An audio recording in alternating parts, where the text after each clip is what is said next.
Saudara yang terkasih di dalam nama Tuhan kita Yesus Kristus, kembali lagi di Studio Christian Channel. Pada kesempatan ini kita akan mendengar bagaimana debat antara Uniriva dan juga Apologet Kristen Indonesia, di mana Uniriva dia menyatakan bahwa dia memuliakan Yesus, dia tahu banyak tentang Alkitab, ya. Dia mengatakan bahwa orang Kristen tidak tahu apa-apa tentang Yesus dan tidak tahu apa-apa tentang Alkitab. Mari kita dengar bagaimana Uniriva ini yang terlalu banyak remetesnya, ya, terlalu banyak ngomong saja, ya, copot ayat copot sini, nggak jelas orangnya. Mari kita dengar bagaimana diskusinya. Tuhan Yesus memberkati kita.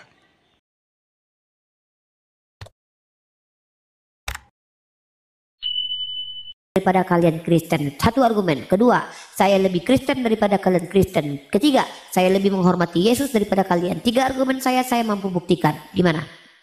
Pertama, saya lebih paham tentang Kristen daripada orang Kristen. Saya bisa buktikan kalau kalian bertanya ke saya. Kedua, saya lebih Kristen daripada kalian karena saya lebih mengikuti Yesus daripada kalian. Yang ketiga, saya lebih memuliakan Yesus dibanding kalian. Tiga argumen saya tolong diuji, maka saya akan buktikan itu semua. Nah, giliran Anda bilang saya lebih paham, giliran saya uji, kalau begitu apa arti diurapi? Saya di sini naik bukan bla bla bla bla bla bla. Bang, makanya jangan bilang abang lebih paham. Lebih baik abang bilang, saya sebenarnya nggak paham-paham kali, tapi saya nggak mau agama saya dibahas karena saya malu. Ketahuan kalau kami nggak baca Bible, kan gitu. Nggak begitu Nurila, karena kan Ya udah. Aku pun bilang dengan kepercayaan aku, jadi Uniriva nggak terima karena Uniriva itu menganggap agamanya nggak benar, kan begitu. Jadi Bukan saya nggak terima penjelasan abang, yang saya tidak terima adalah ketika abang mengklaim tidak bisa membuktikan dan menjelaskan tanpa dasar. Kalau abang menjelaskan pakai ayat, saya terima. Abang tahu tidak, sudah berapa orang kawan Kristen saya yang berteman dengan saya berada di Komal itu cuma menjelaskan imannya, saya biasa saja. Contoh Pak Jody, contoh si Don Free, contoh si Carol. Mereka nggak pernah debat sama saya. Mereka menjelaskan iman mereka. Pak Kebuan menjelaskan bahwa dia adalah Tuhan, bahwa si Kak Reni yang mengatakan bahwa Yahweh adalah iblis. Itu keimanan mereka. Pertanyaannya saya balik kepada abang, kapan abang menjelaskan keimanan abang kepada saya sampai saya abang bilang tolak? Kapan itu kalau untuk menjelaskan itu Pak, bagaimanapun sepandai apapun orang menjelaskan kepada orang yang nggak bisa menerimanya, itu nggak bakalan. Ya kalau begitu salahkan Yesus lah. Kenapa Yesus suruh kabarkan Injil ke seluruh makhluk? Berarti Yesus itu nggak tahu kalau orang nggak paham walaupun dikabarkan Injil. Apa-apaan abang inilah. Berarti jadi singkat aja ini Pak. Berarti ini gimana? Judulnya ini nggak bisa membuktikan, nggak ada apanya. Loh, saya sudah buktikan Yesus tidak berkuasa. Dalilnya mana? Yohanes pasal 5 nomor 30. Yesus yang berkata, aku tidak dapat berbuat apa-apa dari diriku sendiri. Dalil. Itu dalil tertulis. Realitasnya dia tidak pernah menjadi raja, jadi RT yang nggak pernah. Itu di dunia tidak berkuasa, mati di tangan Hansip Romawi, dibonyokin sama orang nggak mampu melawan. Di surga apa dia berkuasa? Tidak pernah. Kenapa? Perkara duduk antara anak Salome di kanan kirinya aja dia tidak berhak. Bagaimana mau dikatakan tokoh ini berkuasa? Di dunia hidup jadi tukang kayu, minta-minta kerjanya. Kata si Matthew Henry, Filipi 2 pasal 6 menjadi hamba. Di surga, ternyata surga punya bapak dia bukan punya dia. Dia hanya menyiapkan tempat. Bang, tukang kayu juga menyiapkan tempat. Bang, tempat tinggal saya disiapkan oleh tukang kayu, tukang bangunan. Jadi apa bedanya Yesus dengan tukang bangunan? Maka ketika kalian katakan bahwa dia berkuasa, bertinggi-tinggi berkuasa dalam hal apa? Kapan dia berkuasa? Di mana dan bagaimana? Kan begitu. Maka itu pembuktian. Itu pembuktian namanya. Pembuktian dari hujah, pembuktian dari argumen. Kalau abang tidak menerima, bantah pakai data. Kalau nggak pakai data, abang mending diam, mending abang tanya. Memang berat membahas tentang keimanan. Kalau tak mampu jangan berada di Komal ini, karena ini lintas iman. Terguncang abang nanti, terguncang iman abang. Maka lebih baik bagi abang apa? Cari room yang menyenangkan, room pargoy, room sadbor, room masak-masak. Kenapa? Room lintas agama hanya untuk orang yang sanggup membahas tentang keyakinan, sanggup berbeda, sanggup mengedukasi, sanggup transfer knowledge. Begitu. Oke, baik nih Rifa. Terima kasih untuk penjelasannya. Tapi kan nggak bisa membuktikan data yang lain kan? Baru. Abang tolak data ini. Menurut abang ini bukan bukti. Berarti abang Ya, katakan bahwa Yohanes selalu pasal 5:30 ini nggak dapat memakai dipercaya. Nah, selalu memakai data Alkitab ya kan. Udah saya kasih data dari orang Yahudi deh. Dalam Sanhedrin dikatakan dia penghujat Tuhan maka dia mati dirajam. Nah itu bukti dia nggak berkuasa. Yalah, berarti cuma hanya apalah namanya itu, cuma ngomong-ngomong kosong aja ini. Hah? Nggak ada. Berarti nggak ada. Bible ini omong kosong. Itu judulnya itu omong kosong. Judulnya itu omong kosong. Ayat 11. Berarti Bible omong kosong ya. Jangan salahkan saya. Terserah abang. Abang mau bilang Bible omong kosong mah saya nggak apa-apa. Saya mah ikhlas aja menerima kenyataan itu. Memang ya boleh dibilang begitulah. Kalau memang Bible omong kosong ya mau diapain lagi. Saya ikhlas kok abang bilang begitu. Jadi kalau hanya untuk mencari kebenaran, Unirifa, untuk mencari kebenaran. Bang, udah saya ngomong sama terpaksa aja lah bang. Abang dari kita tadi jelek-jelekan ini. keyakinan orang lain. Kenapa saya menjelek-jelekan? Sejak kapan saya bilang keyakinan abang jelek? Bagus, abang sembah aja Yesus. Saya support abang menyembah Yesus. Kenapa? Enak jadi Kristen. Mati Tuhannya demi menebus abang. Abang yang berbuat dosa, Tuhan abang yang disiksa, Tuhan abang yang jadi tumbal. Enak jadi Kristen aja. Ngapain abang jadi Islam? Susah. Jadi Islam itu harus berbuat baik, harus beramal soleh, harus beriman kepada Allah satu Tuhan, gak tiga Tuhan. Jangan bang jadi Islam susah, biar saya aja. Abang jadi Kristen aja. Sejak kapan saya bilang agama abang jelek? Agama abang agama terbaik untuk orang-orang jahat, karena Yesus datang untuk orang jahat. Karena agama Kristen adalah agama terbaik untuk para penjahat. Jadi kalian yang jahat-jahat ini pengen selamat dengan kejahatan kalian, jadi Kristen sudah. Dibaptis kalian auto surga. Makanya saya katakan, saya ini mensupport ajaran Kristen untuk diselenggarakan di seluruh alam. Kenapa? Enak kalian para penjahat. Kalian mengkorupsi uang, membunuh 100 orang, mentusbol anak orang. Hai, manis saja jadi Yesus adalah juru selamat, langsung auto surga. Capek-capek kalian berbuat dosa, ingin surga, datangi Kristen. Bagi kalian yang capek lelah berdosa, takut tidak bisa masuk surga, datangi Kristen, baptislah, maka langsung auto surga. Nikmat, sedap. Saya promosikan agama abang loh. Sejak kapan saya menghina agama Kristen? Sejak kapan saya jelek-jelekan agama Kristen? Ngapain saya jelek-jelekan? Karena bagi saya yang jelek nggak perlu dijelek-jelekan. Begitu. Tapi bilangnya Alkitab udah dipalsukan nih Rifa. Tapi kok dipakai Siapa lagi? yang bilang kitab kalian dipalsukan? Kitab kalian itu bukan dipalsukan, tapi kitab kalian itu dikarang oleh Matius, Markus, Lukas. Yang bilang seluruh umat Islam. Kok seluruh umat Islam aja? Saya nggak pernah bilang tuh Bible dipalsukan. Yang saya bilang adalah bahwa kitab tentang Yesus, kabar tentang Yesus itu bisa dipalsukan. Contohnya apa? Apokrifa. Apokrifa, bukan apokrifa kok ame-ame belalang kupu-kupu. Apokrifa adalah kitab yang diduga disembunyikan karena tidak sesuai dengan doktrin. Jadi kalau Anda bilang bahwa kitab kalian itu palsu, ya saya tidak sepakat juga, karena kitab kalian itu adalah karangan manusia. Cuman mau dipalsukan, memang karangan manusia. Oke lah, terserah Unirifa aja lah bagaimana jadinya. Kok terserah saya? Mana bagi aja, karena itu judulnya itu nggak bisa dibenarkan.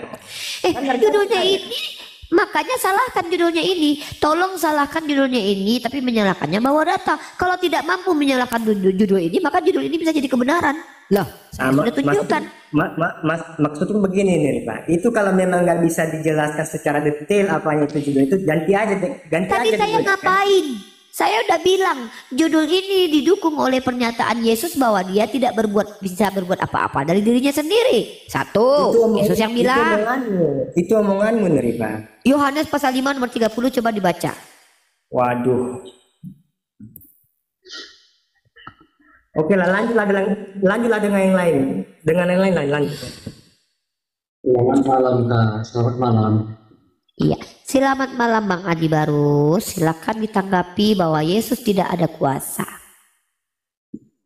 Nih, gimana dengan Matius 28 ayat 18? Matius berapa? Matius 28 ayat 18. 28 ayat 18. Yesus mendekati mereka dan berkata, kepadaku telah diberikan segala kuasa di surga dan di bumi. Dia diberi kuasa. Diberi kuasa di surga dan di bumi. Pertanyaannya kapan itu? Di bumi, belahan bumi mana dia berkuasa? Yesus punya kuasa enggak? Ya makanya saya tanya, dia kan mengaku diberi kuasa. Wilayah mana yang dia kuasai di belahan bumi ini? Bukan itu pertanyaannya. Artinya Yesus punya kuasa enggak kan? Dia kan mengaku diberi kuasa. Pertanyaannya, di belahan bumi mana dia pernah berkuasa? Enggak, kita fokus aja. Yesus berarti Kok punya enggak? kuasa kan? Bang, kalau saya bilang saya adalah istrinya Yesus, bisa nggak? Saya Enggak, telah jangan diberikan kemana-mana. Kita perintah fokus ke untuk sini aja menikah dulu. dengan Yesus. Pertanyaannya saya benar apa betul? Nah itu berkelit kan? Nah, ya udah kalau gitu saya juga diberi kuasa menjadi istrinya Yesus. Berarti saya istri Yesus. Jadi Uni, kalau ngomong Bang, di klaim sini, jangan itu harus ada pembuktian. Ketika Yesus berkata, "Aku diberi kuasa," pertanyaan saya, apakah kuasanya datang dari dirinya sendiri? Sekarang Yohanes ya, baca Yohanes 18 ayat 30. Bang, jangan lari dulu dari Matius pasal 28. Kita fokus Belum dulu, selesai fokus kita aja dari kita. Matius pasal 28 ayat 18. Pertanyaan saya, siapa yang Jangan memberi bilang kuasa Yesus? tidak punya kuasa. Karena nanti saya Bang, buktikan datanya semua. Matius, Jangan Markus, pergi Lukas, dulu Yohanes dari semua. Matius Wah, 28 ada nomor 18. Wah, inilah mulai nggak mendengar, mulai tantrum, Roh Kudusnya mulai kejang. Saya nggak mau lari dari Matius 28 nomor 18. Saya bertanya, kalau Yesus tidak diberi kuasa, apakah dia bisa berkuasa, Bang? Fokus aja pertanyaannya. Jangan beri- Pertanyaannya, kalau Yesus tidak diberi kuasa, apakah dia bisa berkuasa? Uni udah moderator ya, aku jauh dulu dari perangkat Uni, ada yang mau kerjakan. Kalau Yesus tidak diberi kuasa, apakah dia bisa berkuasa, Bang?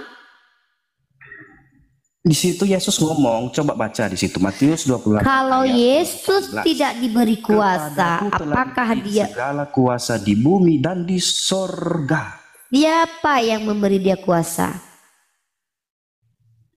Bukan pertanyaan siapa. Yesus Susahnya Kepadaku menjawab telah pertanyaan Uni Rifa. Kenapa tak mau menjawab pertanyaan saya? saya tanya, apa arti diurapi? Diurapi berasal dari kata urap. Urap itu adalah makanan, sayur. Iya, lari kan?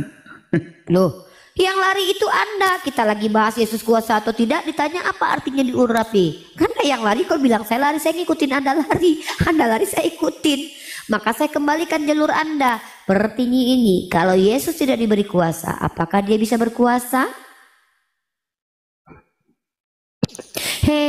Kenapa pertanyaanku tak bisa dijawab? Apakah pertanyaanku terlalu sulit? Ya udah, kalau begitu tolong dijawab. Kalau Yesus tidak diberi kuasa, apakah dia bisa berkuasa? Ya bisa, karena itu Bapa yang memberikan kuasa kepada dia. Oke, kalau dia tidak diberi kuasa, maka dia tetap berkuasa. Kalau begitu ngapain diberi kuasa? Baca Yohanes 16 ayat 25. Belum selesai Yesus mendekati mereka dan berkata, kepadaku telah diberikan segala kuasa. Kalau dia berkuasa tanpa diberi kuasa, ngapain diberi kuasa? Makanya Mubanjirun. itu Uni tidak paham. Yesus mengatakan Ya udah mengajari jelasin. kita dalam perumpamaan Bapa itu, dia ngomong itu dirinya sendiri. Oh, jadi Bapa adalah Yesus. Baca Yohanes 16 ayat 25. Oh, Yesus Siapa adalah itu Bapa, Bapa? berarti dia memberikan kuasa kepada dirinya sendiri gitu. Makanya baca Yohanes 16 ayat 25. Di situ nanti Lari lagi ya, kita lari ke ayat lain, kita loncat-loncat ya. Oke, Yohanes berapa? Matius tadi belum selesai. Kepadaku diberi kuasa. Yes. Diberi kuasa. Itu udah terpatahkan Satu. ya. Artinya Yesus berkuasa kan. Mana ada? Walaupun tadi konteksnya, Loh, walaupun dia diberikan kuasa. Kok mengkonklusikan Itu konteks sendiri? Ya Loh, iya dong. Kok harus ini dong. kok maksa gitu? Konsisten Pokoknya dong. saya benar ya, pokoknya saya benar ya. Aneh. Saya Ya, mau harus mengkonfirmasi konsisten. kebenaran yang Anda sampaikan. Apa definisi kebenaran? Kebenaran adalah sesuatu yang koheren antara Komprehensif. antara Komprehensif. pernyataan dan juga realitas. Ketika Yesus berkata, kepadaku diberi kuasa di bumi dan di surga, maka pertanyaannya di belahan mana dia berkuasa? Yes, very clear. Jadi mana dia berkuasa? Dia berkuasa di bumi dan di surga. Iya, di bumi mana? Di belahan bumi mana?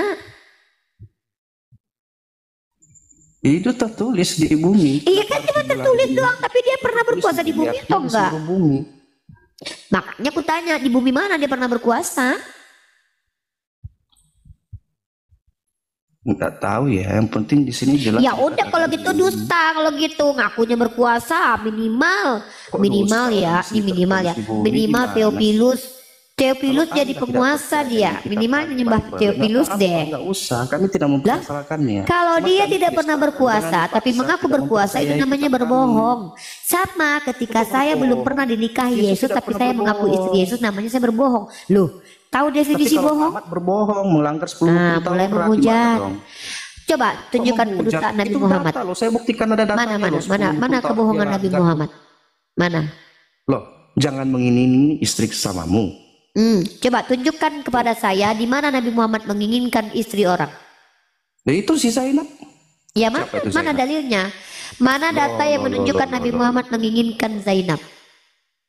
Zainab Fitnah tuh kau? baca tuh kisahnya itu Zainab. Kenapa kau Kristen ini kalau sudah terpojok dengan dalil kitab sucinya, terpojok kerjaan lagi kalian bilang. menghujat dan Dunia kemudian aja kemarin tidak bahas mampu soal ini loh. mendukung Soal Adam argumen dan kalian Hawa dengan loh. data. Udah salah. Bajingannya kalian itu karena kalian punya Roh Kudus. Inilah Roh Kudus yang membimbing kalian untuk menghujat Siapa yang agama orang menghujat? tanpa dasar. Ketika saya tunjukkan data di kitabmu bahwa Teman-teman Tuhanmu ya, tidak lihat berkuasa, sendiri kau ya, siapa terpojok. yang menghujat ya.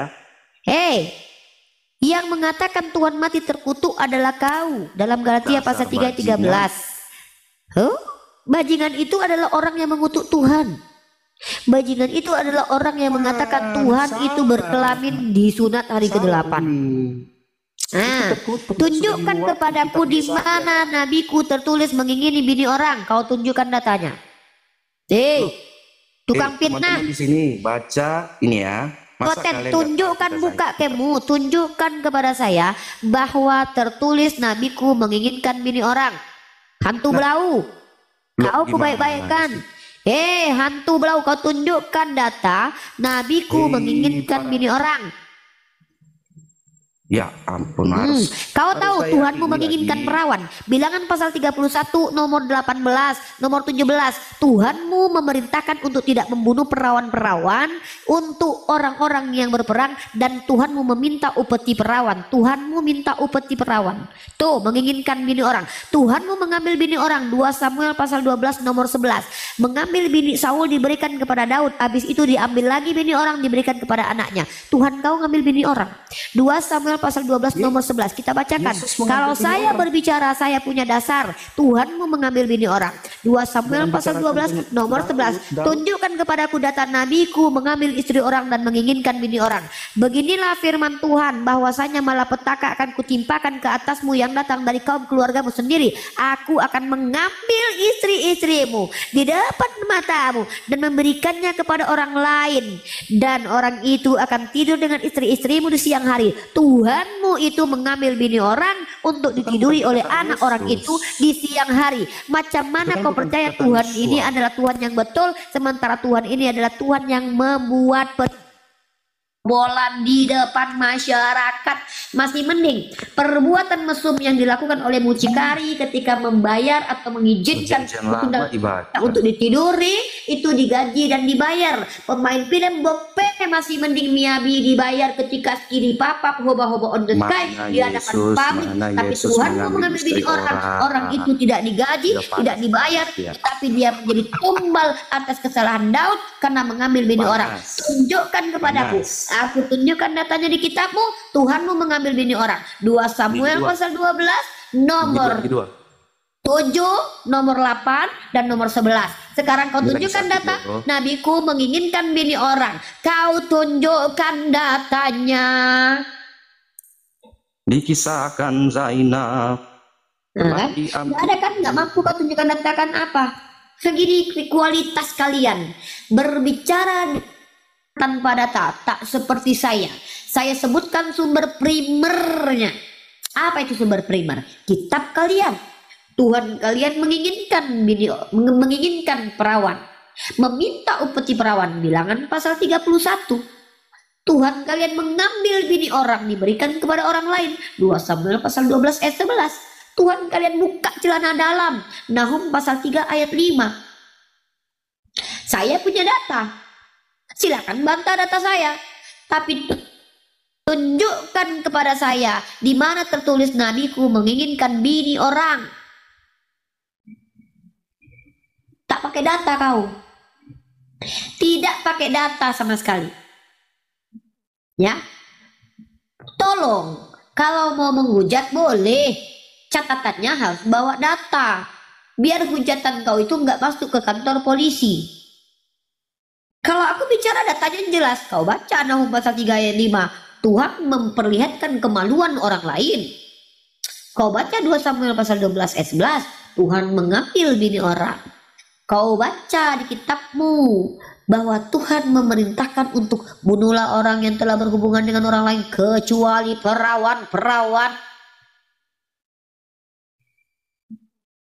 Itu data.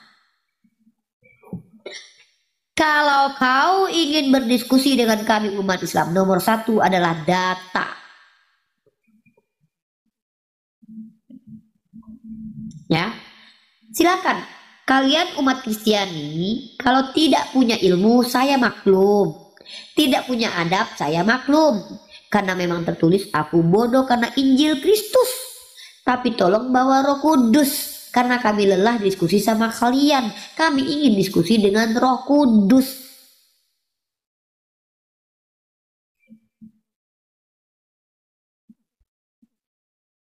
Tunjukkan fitnahan saya, bantah semua data yang saya tunjukkan kepada kalian.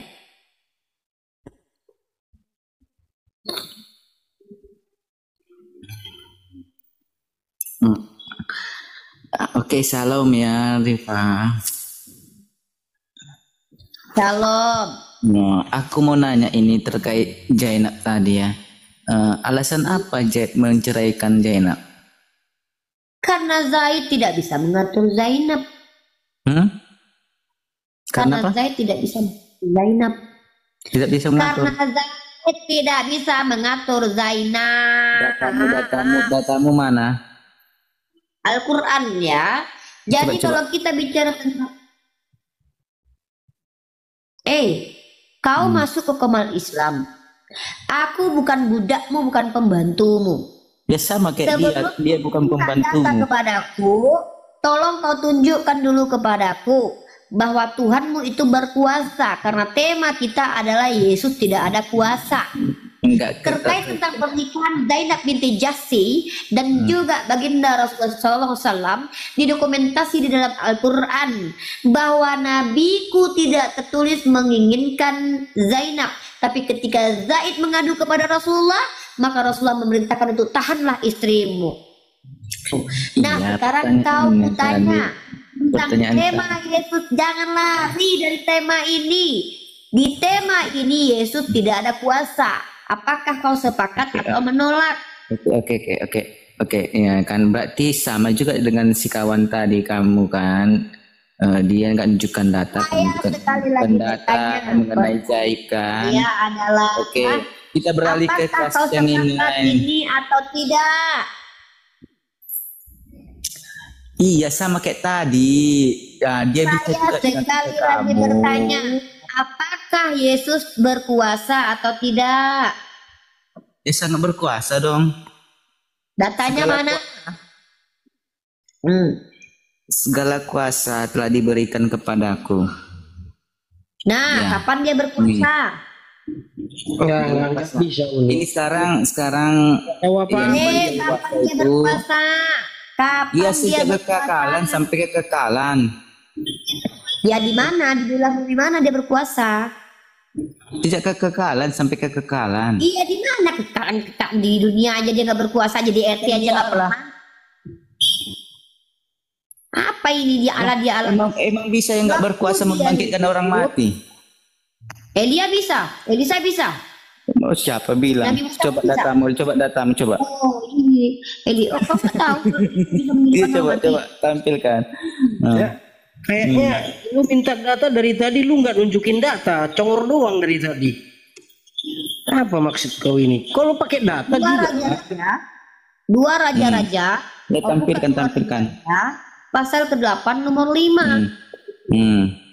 Terus Nih, kutunjukkan sama kamu. isinya. Inilah kau. Sedang ia menceritakan kepada raja tentang Elisa menghidupkan anak yang sudah mati itu. Terus ingat kisahnya, ceritanya, coba ceritanya. Tapi kau bilang tadi nggak ada yang bisa menghidupkan orang mati. Kukatakan Elisa Itu juga bukan bisa. Elisa, itu kan tengkoraknya, gimana sih? PA itu beda lagi ceritanya. Itu beda lagi ceritanya. Coba. Yang kau bilang itu, coba dia tunjukkan. kan nggak ada bukti lo ini. Gimana ini? Dia bilang hidup bukti gimana bukti? Enggak, tunjukkan. Kau baca sendiri. Nggak apa-apa kamu Ucok. Kau buka kitabmu 2 Raja-Raja. Aku bukan pembantumu. Nah, ayo Aku bukan pembantumu. bacakan. Nah, aku beda sama kau. Kalau kau tak mampu, Ya, aku bacakan. bacakan kitabmu. Nah, sedang ia menceritakan kepada raja tentang Elisa menghidupkan anak yang sudah mati itu. Tampaklah perempuan yang anaknya dihidupkan itu datang mengadukan perihal rumahnya. Nah, apalagi kau mau bilang? Mana Enggak mau? datang sama itu dalam keadaan hidup, Elianya apa dalam keadaan mati? Jelas Elisa di situ menghidupkan orang mati. Iya. Iya, dalam keadaan hidup Elisanya apa dalam keadaan mati? Hiduplah. Betul. Coba bacakan selengkap. Mau baca lah, memang aku budakmu. Aku bukan pembantumu juga. Bukan pembantumu, ngapain kau suruh aku?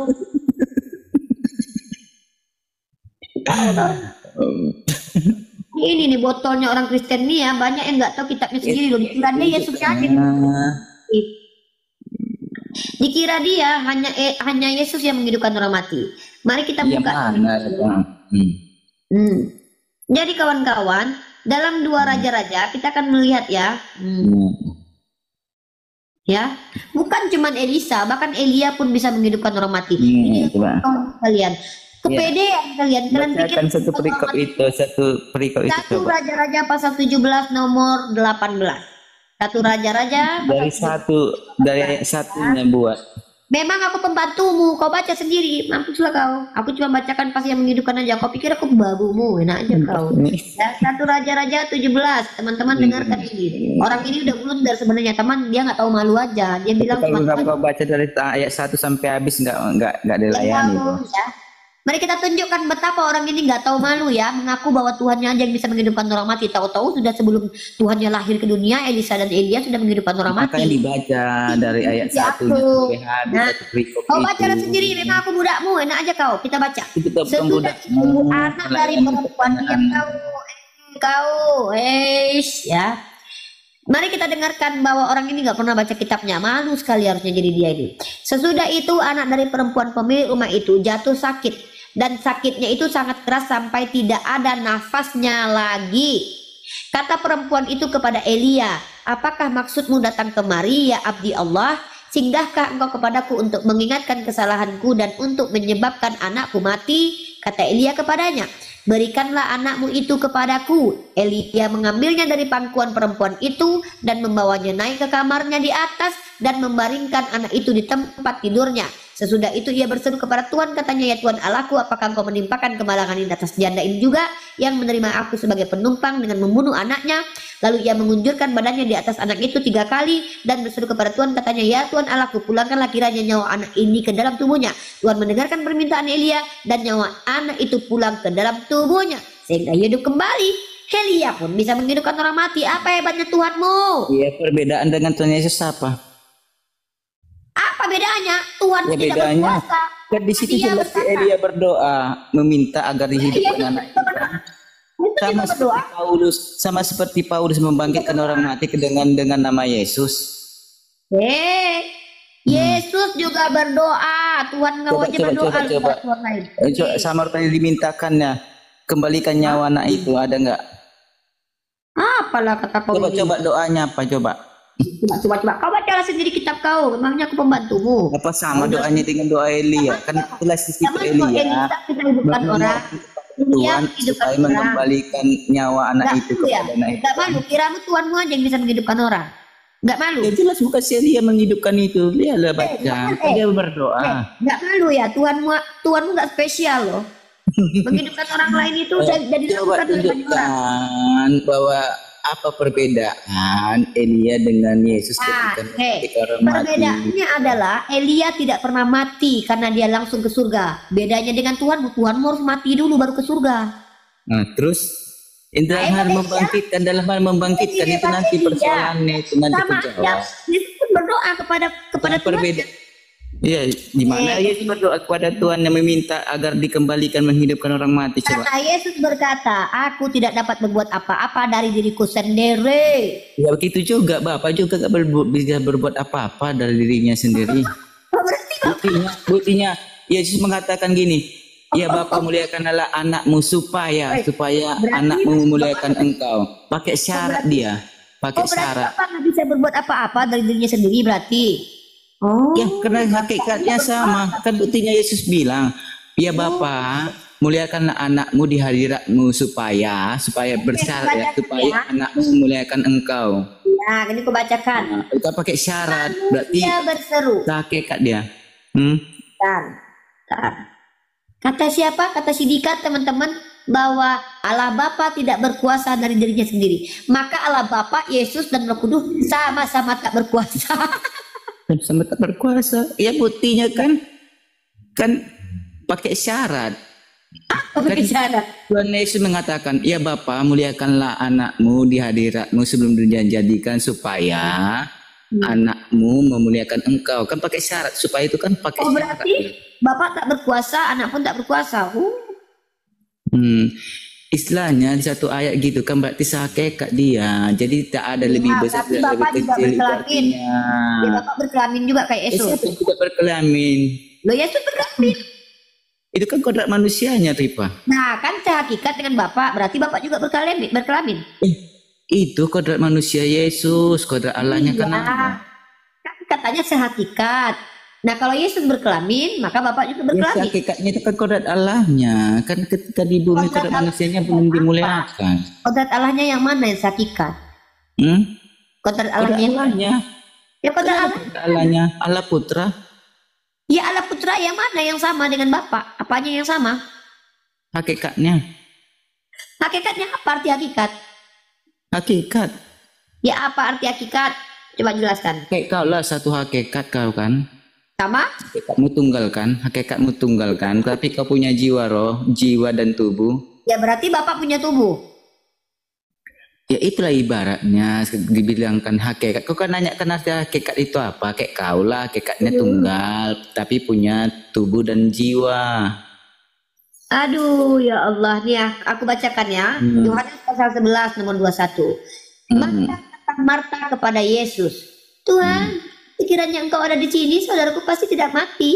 Tetapi sekarang pun aku tahu bahwa Allah akan memberikan kepadamu segala sesuatu yang engkau minta kepadanya. Artinya Yesus juga meminta seperti Elia. Kata Yesus kepada Marta, saudaramu akan bangkit. Kata Marta kepadanya, aku tahu bahwa ia akan bangkit pada waktu orang-orang bangkit pada akhir zaman.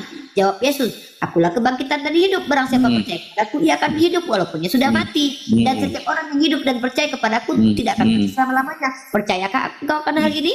Jawab Marta, ya Tuhan, aku percaya bahwa engkau Mesias, anak Allah, dia yang akan ke dalam dunia. Dan sesudah berkata demikian, dia pergi memanggil saudaranya Maria dan berbisik kepadanya, ada di sana yang memanggil engkau. Mesra sekali bisikan manis itu ya kepada orang yang dicintai. Mendengar itu Maria segera bangkit lalu pergi mendapatkan Yesus. Tetapi ini romantis sekali ceritanya. Tetapi waktu Yesus belum sampai ke dalam kampung itu, ia masih berada di tempat Marta menjumpai dia. Ketika orang-orang Yahudi yang bersama-sama dengan Maria di rumah itu untuk menghiburnya melihat bahwa Maria segera bangkit dan pergi keluar. Maria pun bangkit. Ya, Maria pun bangkit. Kau pikir dia dari mati? Jadi bangkit itu bukan hanya dari kematian, bro. Ya. Lihat konteksnya, Rifa. Dia lagi bicara, diam dulu nanti kau tanggapi. Banyak bacot, udah gak ada ilmu, banyak bacot. Nah, ketika orang-orang Yahudi yang bersama-sama dengan Maria di rumah itu untuk menghiburnya melihat bahwa Maria segera bangkit dan pergi keluar, mereka mengikutinya karena mereka menyangka bahwa ia pergi ke kubur untuk meratap di situ. Setibanya Maria di tempat Yesus berada dan melihat dia, tersungkurlah dia di depan kakinya dan berkata kepadanya, Tuhan, sekiranya engkau ada di sini, saudaraku pasti tidak akan mati. Ketika Yesus melihat Maria menangis dan juga orang-orang Yahudi yang datang bersama-sama dia, maka masyaAllah hatinya. Ia sangat terharu dan berkata, di manakah dia dibaringkan? Jawab mereka, Tuhan, marilah dan lihatlah. Maka menangislah Yesus. Kata orang-orang Yahudi, lihatlah betapa kasihnya kepadanya. Tetapi beberapa orang di antaranya berkata, ia yang memelekkan mata orang buta, tidak sanggup ia bertindak sehingga orang ini tidak mati. Maka masyaAllah pula hati Yesus. Lalu dia pergi ke kubur itu. Kubur itu adalah sebuah gua yang ditutup dengan batu. Kata Yesus, angkat batu itu. Marta saudaranya orang yang meninggal itu berkata kepadanya, Tuhan, ia sudah berbau, sebab sudah 4 hari dia mati. Jawab Yesus, bukankah sudah kukatakan kepadamu, jikalau engkau percaya engkau akan melihat kemuliaan Allah? Siapa di situ yang mulia? Allah, bukan kemuliaan. Yesus. Katanya. Kan Yesus Allah. Kemudian Allah katanya. Iya, Yesus Allah. Iya, Oke, Yesus Allah. Untuk Oke, itu adalah di mana dalilnya dia Allah? Dia adalah Allah. Iyalah, anak Allah. Di mana dalilnya dia adalah Allah? Anak singa ya singa, anak Allah ya Allah. Gimana sih kamu, Rifa? Oh, kalau begitu ada Tuhan berkeluarga begitu. Tuhanmu berkeluarga, Tuhan anak, Tuhan Enggak, bapak. intinya logikanya anak singa singa. Makanya ketika Yesus mengatakan di anak Allah, orang Yahudi melempari dia karena dalam paham Yahudi kalau bisa dibilang anak Allah ya Allah. Anak singa dan bapak singa. Nah, ada berapa singa itu? Oi, anak Allah ya pasti anak Allah pasti Allah, anak singa pasti singa, anak manusia pasti manusia. Tapi anak monyet. Ada berapa singa? Iya kan? Anak singa dan bapaknya, pertanyaannya ada berapa singa di situ? Enggak, yang pasti kan kita ngomong logika. Anak Allah pasti Allah. Singa, maka bapak singa dan anak singa adalah singa. Anak Allah pasti Allah. Maka kalau anak singa dan bapaknya dan di situ dibuat engkau akan melihat kemuliaan Allah, ya kan? Skalanya dia Yesus sendiri. Nggak bisa dia diskusi, dia nggak bisa diskusi. Oke. Tanya, kalau bapak singa dan anak singa ada berapa singa? Nggak kau jawab. Aku udah capek 5 kali 10 kali aku jawab ya. Lanjut tentang si Yesus tadi ya. Dan sesudah berkata demikian berserulah ia dengan suara keras, Lazarus marilah keluar. Orang yang telah mati itu datang keluar. Mana di atas ini? Ini Yesus menengadah kepada Bapa ya, dia berdoa ya. Maka mereka mengangkat batu itu, lalu Yesus menengadah ke atas. Menengadah ke atas. Ya, menengadah ke atas. Ingat ini. Bapa, aku mengucap syukur kepadamu karena engkau telah mendengarkan aku. Aku tahu bahwa engkau selalu mendengarkan aku. Tetapi oleh karena orang banyak yang berdiri di sini mengelilingi aku mengatakannya supaya mereka percaya bahwa engkaulah yang mengutus aku. Berdoa dia. Kau bilang dia menghidupkan orang sendiri gitu. Tukang bohong kalian semua. Dan jelas-jelas Yesus, Bapa, tanya, minta dia kepada Bapa. Kalian kalau mau diskusi tolong lah, nggak punya ilmu nggak apa-apa, tapi bawa Roh Kudus napa? Minimal tangkap poin orang dulu. Cie Lagi nih. Jadi pertanyaanku sekarang, apakah Yesus berkuasa atau tidak? Bapak, katanya, kau telah mendengarkan aku, katanya. Kau bilang pula dia menghidupkan orang sendiri, ada-ada aja. Diminum dulu. Loh, saya ini adalah istrinya, nah, Tuhan kalian. Saya kenyang dengan firman Tuhan. Gimana? Matanya udah mata Nggak bisa bantai ini. Tidak ada yang bisa bantai ini. Yesus tidak ada kuasa. Nggak ada yang bisa bantah. Sebanyak ini orang Kristen, nggak ada yang bisa bantah. Ya sudah fit ya. Diputuskan malam ini sidang kita karena tidak ada yang mampu membantah bahwa Yesus tidak berkuasa. Kita putuskan malam ini Yesus tidak berkuasa. Mana mau kemana? Jangan pergi. Udah bantah. Dulu. Udah bantah. Baca Lukas 6 ayat 5. Lari lagi ke Lukas 6 ayat 5. Ya, di dalam Mazmur pasalnya yang 109 ayat 1 sampai yang ke-14 mengatakan doa seorang yang kena fitnah untuk pemimpin biduan. Mazmur Daud.